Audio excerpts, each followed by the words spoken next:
أعوذ بالله من الشيطان الرجيم بسم الله الرحمن الرحيم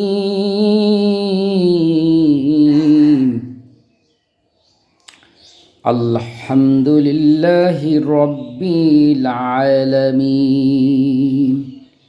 الرحمن الرحيم مالك يوم الدين إياك نعبد وإياك نستعين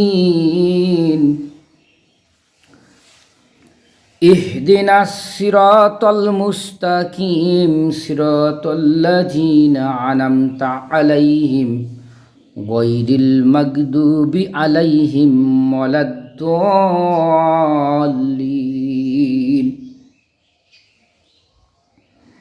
اللهم صل على سيدنا ونبينا وشفينا وحبيبنا ومولانا محمد صلى الله على آله وصحبه وبارك وسلم اللهم صل على سيدنا ونبينا وشفينا وحبيبنا ومولانا محمد صلى الله على آله وصحبه وبارك وسلم صلى الله على خير خلق محمد وعلى آله وصحبه أجمعين برحمتك يا أرحم الراحمين يا أرحم الراحمين يا أرحم الراحمين أستغفر الله إن الله غفور رحيم أستغفر الله إن الله غفور رحيم أستغفر الله إن الله غفور رحيم أستغفر الله إن الله غفور رحيم اللهم صل على سيدنا نبينا شفيعنا حبيبنا مولانا محمد صلى الله على آله وصحبه بارك وسلم আসসালামু আলাইকুম রহমতুল্লাহ ওয়া বারাকাতুহু। সমস্ত দিনী ভাই বোনদের প্রতি সালাম, ভালোবাসা, শ্রদ্ধা। সকল মানুষকে আল্লাহ রাব্বুল আলামিন খাস রহমত নাজিল করুক, আমিন। সাল্লাল্লাহু আলা খাইরি খালকি মুহাম্মাদি ওয়া আলা আলিহি ওয়া সাহবিহি আজমাইন বিরহমাতিকা আরহামার রাহিমিন। আমার দিনী ভাই বোনেরা, সমস্ত প্রশংসার মালিক হচ্ছেন আল্লাহ সুবহানাল্লাহ তাআলা বারাকাতাল্লাহ। বিসমিল্লাহির রহমানির রহিম। সমস্ত প্রশংসার মালিক Allah. All praises be to almighty Allah, who is the creator of world. Allah রাব্বুল আলামিন is the only one creator. Allah পাক সমস্ত কিছুর মালিক। লা ইলাহা ইল্লাল্লাহ ওয়া ইলাহুকুম ওয়া ইলাহুন ওয়াহিদুন লা ইলাহা ইল্লা হুয়ার রহমানুর রহিম। আল্লাহ রাব্বুল আলামিন আসমান বানাইছেন, আল্লাহ রাব্বুল আলামিন জমিন বানাইছেন, আল্লাহ রাব্বুল আলামিন, বুঝেন আমি কোন প্রসঙ্গে কথা বলতে যাচ্ছি। আল্লাহ রাব্বুল আলামিন এই পৃথিবীটা বানাইছেন। আল্লাহ রাব্বুল আলামিন পিঁপড়া থেকে হাতি পর্যন্ত, ভাইরাস ব্যাকটেরিয়া থেকে সেই সমুদ্রের তিমি মাছ পর্যন্ত সমস্ত কিছু আল্লাহ পাকের সৃষ্টি। 5টা মহাসাগর আল্লাহ বানাইছেন, সমস্ত নদ নদী আল্লাহ রাব্বুল আলামিন বানাইছেন, সমস্ত খাল বিল পুকুর ডোবা আল্লাহ পাক বানাইছেন, সমস্ত কিছু পাহাড় পর্বত জঙ্গল আল্লাহ পাক সৃষ্টি করেছেন, আমাজন জঙ্গল আল্লাহ পাক সৃষ্টি করেছেন, সুন্দরবন আল্লাহ পাক সৃষ্টি করেছেন, জানা অজানা পৃথিবীতে যা কিছু সমস্ত কিছু আল্লাহ পাক সৃষ্টি করেছেন। সমস্ত সৃষ্টি আল্লাহ পাকের, সমস্ত পৃথিবীতে যা কিছু সব কিছু আল্লাহ পাক সৃষ্টি করেছেন। চন্দ্র সূর্য আল্লাহ পাক সৃষ্টি করেছেন। আল্লাহ রাব্বুল আলামিন সৃষ্টি করেছেন কোটি কোটি কোটি কোটি বিলিয়ন বিলিয়ন তারা, নক্ষত্র। যেমন সূর্য একটা নক্ষত্র, সূর্য একটা তারা। সূর্য যেমন একটা নক্ষত্র, এই সূর্য নক্ষত্রের পাশে 11টা গ্রহ এবং অসংখ্য গ্রহের পাশে অসংখ্য উপগ্রহ ঘুরতেছে। চাঁদ একটা উপগ্রহ। আল্লাহ রাব্বুল আলামিন একটা গ্যালাক্সিতে এরকম কোটি কোটি নক্ষত্র তারা বানাই রাখছেন সূর্যের মতো, সূর্যের চেয়ে বড়, সূর্যের চেয়ে ছোটো। আল্লাহ রাব্বুল আলামিন আরও সৃষ্টি করেছেন এরকম কোটি কোটি গ্যালাক্সি প্রথম আকাশে। আল্লাহ রাব্বুল আলামিন আরও সৃষ্টি করেছেন দ্বিতীয় আকাশ, যেটা প্রথম আকাশের চেয়ে বড়। দ্বিতীয় আকাশে কী আছে কেউ জানে না। আল্লাহ রাব্বুল আলামিন তৃতীয় আকাশ বানাইছেন, দ্বিতীয় আকাশের চেয়ে বড়। আল্লাহ রাব্বুল আলামিন চতুর্থ আকাশ বানাইছেন, প্রথম দ্বিতীয় তৃতীয় আকাশের চেয়ে বড়। আল্লাহ রাব্বুল আলামিন পঞ্চম আকাশ বানাইছেন, প্রথম দ্বিতীয় চতুর্থ আকাশের চেয়ে বড়। আল্লাহ রাব্বুল আলামিন ষষ্ঠ আকাশ বানাইছেন, প্রথম দ্বিতীয় চতুর্থ পঞ্চম আকাশের চেয়ে বড়। আল্লাহ রাব্বুল আলামিন সপ্তম আকাশ বানাইছেন, প্রথম দ্বিতীয় তৃতীয় চতুর্থ পঞ্চম ষষ্ঠ আকাশের চেয়ে বড়। আল্লাহ রাব্বুল আলামিন আরশেল আজিম বানাইছেন। লা ইলাহা ইল্লাল্লাহু আলাইহি তাওয়াক্কালতু ওয়া হুয়া রাব্বুল আরশিল আজিম। আল্লাহ রাব্বুল আলামিন আরশেল আজিম বানাইছেন, কুরসি বানাইছেন, যে কুরসি পানির উপরে অবস্থিত, যে সেটা এই প্রথম থেকে সপ্তম আকাশের চেয়ে বড়। সুতরাং আল্লাহ পাক এই সমস্ত কিছু সৃষ্টি করেছেন, সমস্ত গ্রহ নক্ষত্রগুলো আল্লাহ পাকের হুকুমে চলে, এই শুধু পৃথিবী বাদে। পৃথিবীতে আল্লাহ পাকের হুকুম চলে না। নাফরমান বান্দা, বেঈমান, কাফের, মুশরিক যারা আছে তারা আল্লাহর হুকুম মানে না। এই পৃথিবীর ভিতরে কিছু, তাও সব না, শুধু মানব জাতি ছাড়া সব কিছুই আল্লাহ পাকের হুকুম মানে। পৃথিবীতেও আল্লাহ পাকের হুকুম চলে, শুধু মানব জাতি ছাড়া সমস্ত সৃষ্টি পৃথিবীতে যাকে সব কিছু আল্লাহর হুকুম মানে। আজকে এই পবিত্র শবে বরাত, যেখানে হযরত আয়েশা সিদ্দিকা রাদিয়াল্লাহু তাআলা আনহা এই শবে বরাতের কথা বলছেন, নবী পাক সাল্লাল্লাহু আলাইহি ওয়াসাল্লামের কথা বলছেন, বিশেষ একটা দিনের কথা বলছেন, ভাগ্য রজনী উল্লেখ করছেন। এরপর কিছু নাফরমান, কিছু ফেতনা সম্পর্কে আল্লাহ পাক রাব্বুল আলামিন পবিত্র কুরআনুল কারীমে ঘোষণা করেছেন যে ফেতনা সৃষ্টিকারীরা এগুলো হত্যার চেয়েও জঘন্য আল কোরআন। সুতরাং যদি শবে বরাতকে কেউ অস্বীকার করে, এরকম একজন নয় 1000 আলেমে যদি হয়, আমি একাই তার জন্য যথেষ্ট। আমি কোরআন হাদিস দিয়ে তার সাথে আমি চ্যালেঞ্জ করলাম, আমি তার সাথে এটা ব্যাখ্যা দিয়ে আমি জিতবো এবং ব্যাখ্যা দিয়ে প্রমাণ করবো শবে বরাত সত্য। লাইলাতুল বরাত সম্পর্কে ইমাম গাজ্জালী রাহমাতুল্লাহ আলাইহি, প্রথমে আমি সূরা ফাতিহা পড়েছি। সূরা ফাতিহায় আল্লাহ রাব্বুল আলামিন বলেছেন, ইয়্যাকা না'বুদু ওয়া ইয়্যাকা নাস্তাইন ইহদিনাস সিরাতাল মুস্তাকিম সিরাতাল্লাযিনা আন'আমতা আলাইহিম কারা।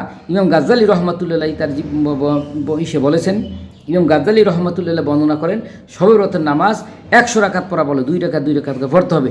এই শবে বরাত নিয়ে ফেতনা সৃষ্টি করিয়া নাফরমান বান্দা যারা আছে, যারা এই সমাজে ফেতনা সৃষ্টি করে, মিথ্যাবাদী, ধোঁকাবাজ, মুনাফিক, ইন্নাল মুনাফিকিনা ফি দারকিল আসফালি মিনান নার। মুনাফিকরা যখন কথা বলে, মিথ্যা বলে, আমানত খেয়ানত ওয়াদা করলে ভঙ্গ করে। নবী পাক সাল্লাল্লাহু আলাইহি ওয়াসাল্লাম কাল বিদায় হজের ভাষণে বলেছেন, আমি তোমাদের মাঝে 2টি জিনিস রেখে যাচ্ছি, একটা হচ্ছে আল কোরআন, একটা হাদিস সুন্নাহ। তাহলে হাদিস সুন্নাহ মোতাবেক সাহাবাগান তাবে আজমাইন ওলি আল্লাহরা এই দুনিয়ায় শবে বরাত পালন করছে। তাহলে এখন নতুন ফেতনাবাজদের আবার নতুন করে মাথা ব্যথা সৃষ্টি হয়েছে কেন? মাকানা মুহাম্মাদিন আবা হাদিম মিদি জালিকুম রাসূলুল্লাহি খাতামুন নাবিয়িন। নবী পাক সাল্লাল্লাহু আলাইহি ওয়াসাল্লাম শেষ নবী, সর্বশ্রেষ্ঠ নবী, এরপরে আর কোনো নবী নাই। তাহলে এখনও কিছু মাথা ছাড়া দিয়ে উঠছে যে শেষ নবী বিশ্বাস করেন। এগুলো ফেতনাবাজ, এগুলো ধোঁকাবাজ, এগুলো মুনাফিক। ইন্নাল মুনাফিকিনা ফি দারকিল আসফালি মিনান নার। মুনাফিকের স্থান জাহান্নামের সর্বনিম্ন স্তরে। শবে বরাত সত্য। আমরা শবে বরাতে বেশি বেশি নফল ইবাদত করব, শবে বরাতে বেশি বেশি নামাজ পড়ব, কোরআন তেলাওয়াত করব, গুনার জন্য মাফ চাইব। আস্তাগফিরুল্লাহ ইন্নাল্লাহা গাফুরুর রহিম। আস্তাগফিরুল্লাহ আল্লাযিল হাইয়ুল কাইয়্যুম ওয়া আতুবু ইলাইহি ওয়া লা হাওলা ওয়া লা কুওয়াতা ইল্লা বিল্লাহিল আলিয়্যিল আযীম। শবে বরাত সত্য, শবে বরাত সম্পর্কে কোনো মন্তব্য করা যাবে না। শবে বরাত নিঃসন্দেহে সত্য। There is no denying of the fact, Shabe Barat is 100% true. এটা হচ্ছে ভাগ্য রজনী। কারণ আমরা দিনে দিনে পাপ কাজ করতেছি। ভাগ্যটা কীরকম? আপনি খেতে ধান লাগাইছেন, কারো খেতে হয়, কারো কথা হয় না, পাশাপাশি খেতে ধান উড়ে যায়, একই সার একই মাটি, আরেকজনেরটা হয়। তাই এর কারণটা কি? এর কারণ কি? পাশাপাশি পেঁপে গাছ লাগাইছে, এক গাছে পেঁপে হয়, আর এক গাছে হয় না, কারণ কি? আল্লাহ রাব্বুল আলামিন যেটা চাবে সেটা হবে, আল্লাহ পাক যেটা চাবে না সেটা হবে। কিন্তু কর্ম করতে হবে। কিছু মুনাফিক আছে, কয় তার বাইকই যদি সব কিছু হয় তাহলে কাজ করবো কেন? কাজের কথা বললে কাজ করতে হবে। কাজের শ্রম ব্যতিরিক্ত এটা কোরআনের কথা, মানুষকে শ্রম ব্যতিরিক্ত আল্লাহ পাক কিছু দান করেন না। পরিশ্রম করতে হবে, শ্রম ছাড়া কিছু হবে না। কিন্তু শ্রমটা করার পরে সে ভাগ্য নির্ধারণ হবে, আল্লাহ পাকের কাছে চাইতে হবে। আল্লাহ পাক রাব্বুল আলামিন পবিত্র কুরআনুল কারীমে ঘোষণা করেছেন, ফজরের নামাজ পড়ে সালাম ফিরিয়ে তুমি রিজিকের উদ্দেশ্যে জমিনে সরে যাও, আমার জমিনে সরে যাও। আল্লাহর আইন, আল্লাহর জমিন, এখানে আল্লাহর আইন চলবে। শবে বরাত আল্লাহ পাক পৃথিবীতে পাঠাইছেন, শবে বরাত পালন করতে হবে। এখানে কোনো সন্দেহের অবকাশ নেই। কারণ আল্লাহ রাব্বুল আলামিন পবিত্র কুরআনুল কারীমে বলেছেন, আলিফ লাম মিম যালিকাল কিতাবু লা রাইবা ফিহি হুদাল লিল মুত্তাকিন। এটা সেই কিতাব যেটা মুত্তাকিদের জন্য কি পথ প্রদর্শক, সন্দেহের কোনো অবকাশ নাই। আল্লাহ পাক যা বলে তাই সত্য। এখন মুনাফিকি করে, অবিশ্বাস করে আমরা আমরা আমরা আমাদের ক্ষতি করব, আল্লাহ পাকের কিছু আসে যায় না। সমস্ত পৃথিবীর মানুষ যদি নামাজ বন্ধ করে যায়, আল্লাহ পাকের একটা আসমান কমে যাবে না। সমস্ত পৃথিবীর মানুষ যদি নামাজ, সবাই একসাথে নামাজ পড়ে, একটা মানুষ যদি নামাজ ছাড়া না থাকে, তাও পর 7 আসমানের জায়গায় 8টা আসমান হবে না। কারণ নামাজ পড়লে, জিকির করলে, কোরআন তেলাওয়াত করলে, আল্লাহ পাককে মানলে, আল্লাহ নবীকে মানলে মানুষের লাভ, আর না মানলে মানুষের ক্ষতি। আল্লাহ পাকের কিছু আসে যায় না। আল্লাহ পাক চায় মানুষকে ভালোবেসে পৃথিবীতে পাঠাইছে, যে মানুষ ভালো থাক, সুস্থ থাক, সুন্দর থাক, মানুষ জান্নাতের দিকে আগে আসুক। এই পৃথিবীতে একটা শয়তান চাবি মেরে সাইডে দিছে। এই শয়তান সবাই ওয়াসওয়াসা দিতেছে, এক শয়তান থেকে আরও শয়তান সৃষ্টি হচ্ছে। মানুষ শয়তান, জিন শয়তান সবাই মিল্লা আরও শয়তানি করতেছে। শয়তানের পথ থেকে দূরে থাকুন, নামাজে আসুন, নামাজে আসুন, নামাজে আসুন। ফেতনা ফ্যাসাদ থেকে দূরে থাকুন। আল্লাহ রাসূল সাল্লাল্লাহু আলাইহি সাল্লাম ফেতনাকারীদেরকে পছন্দ করেন না। আল্লাহ রাব্বুল আলামিন ফেতনাকারীদের পছন্দ করে না। সুদ, ঘুষ, জেনা, ব্যভিচার, দুর্নীতি, কালোবাজারি, লুটতরাজ, মিথ্যা, ধোঁকাবাজি, ছিনতাই, রাহাজানি, চুরি ডাকাতি থেকে দূরে থাকুন। এই পবিত্র শবে বরাতে রাতে আল্লাহ পাকের কাছে ক্ষমা চান, মাপ চান। আল্লাহ রাব্বুল আলামিন সবাইকে ক্ষমা করে দেবে। সমস্ত ক্ষমতার মালিক আল্লাহ, আল্লাহু আলা কুল্লি শাইইন কদির। আল্লাহ পাক সবাইকে বোঝার তাওফিক দান করুক, আমিন। আর একটা কথা হচ্ছে, আমার প্রিয় ভাই ও বোনেরা, আতশবাজি করব না, আতশবাজি করব না। আমাদের যাত্রাবাড়িতে শুধু আতশবাজি চলে না, সমস্ত বাংলাদেশে, সমস্ত বিশ্বে বিভিন্ন জায়গায় আতশবাজি আছে। এগুলো শবে বরাতের রাতে মানুষকে ইবাদত বন্দেগী নষ্ট করার জন্য শয়তানের একটা কুকর্ম। শয়তান মানুষের মধ্যে ঢুকে এই শয়তানি কাজগুলো করায়। তাই শয়তান তো একা জাহান্নামে যাবে না, আমাদেরকেও জাহান্নামে নিয়ে যাবে। এটা শয়তানের ওয়াসওয়াসা। এই শয়তানি কাজ থেকে আপনার ছেলেমেয়েকে, আপনার ছোট ভাই বোনদেরকে এদিক থেকে ফিরিয়ে আনবেন, যেন কোনো প্রকার আতশবাজি না হয়। আমি ব্যক্তিগতভাবে অন্তর থেকে ঘৃণা করি এই আতশবাজি। এটা অত্যন্ত জঘন্য কাজ। মানুষ ইবাদত বন্দেগী শুধু নষ্ট করে না, এই প্রায় শোনা যায় আতশবাজিতে ওখানে আগুন লাগছে, ওখানে আগুন লাগছে, এটা সর্বনাশ হয়েছে, ওখানে এই ক্ষতি হয়েছে। এই আতশবাজি থেকে আপনার ছেলেমেয়েদেরকে বাঁচানো হলে কাল হাসরের মাঠে আপনাকেও জবাব দিতে হবে। হ্যাঁ, যারা আতশবাজি করে শুধু তারা জবাব দিবে না, গার্ডিয়ানকেও জবাব দিতে হবে। কারণ ছোট্ট ছোটো সোনামণিরা এটা তো কিছু বুঝে না। এদেরকে টাকা, এদের হাতে টাকা কেন যায়? হ্যাঁ, কোনো বাপু আর দোকানদার, ব্যবসায়ী ভাই বোনেরা সে এত লাভ করেন। এই আতশবাজির টাকা যদি অসুখ বিসুখ আল্লাহ নিয়ে যায়, এর চেয়ে বেশি টাকা আল্লাহ পাক ধ্বংস করে দিব।